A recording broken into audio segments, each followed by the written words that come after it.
ako? Huwag kayo na natin! You can do this to me! Bahagyang kinatigan ng Korte Suprema ang resolusyon ng Commission on Elections ukol sa mga survey ng ilang pribadong kumpanya. Samantala, pinalakas ng Department of Labor and Employment ang pagmonitor sa... Samantala, Defense Secretary Volker Gasmin pinapurihan ang katapangan ng mga Filipino peacekeepers. Samantala, bilang alternatibo sa patuloy na... A recent report of KMC MAD Group said supply of homes and Samantala, muli namang idinaas sa yellow alert ng National Grid Corporation.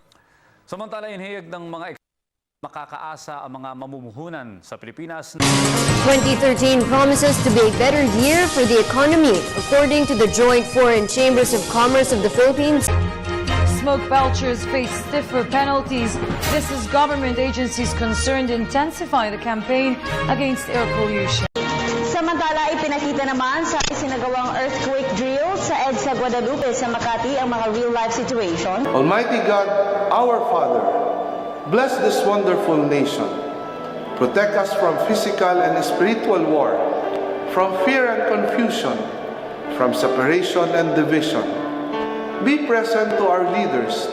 Give them wisdom and courage, affection and compassion, as they ponder decisions affecting peace of its people.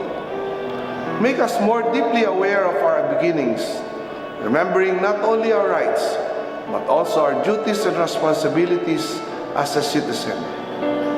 Make this nation, the pearl of the Orient Seas, to be a great place again. May all its people know clearly your will, that they may fulfill the call for us in the salvation of this land and the restoring of all things. In the name of your Son, Jesus Christ, our Lord and Savior. Nasa ng balita, ikaw at ang Liga ng Katotohanan, magkasama sa pagbabalitang walang kinikilingan. Walang pinoprotektahan, walang kasinungalingan, serbisyong totoo po lamang. Ako po si Vicky Morales. Ako naman, Arnold Glavio, susunod na ang tunay na buhay. Hanggang sa Lunes, sama-sama tayong magiging saksi.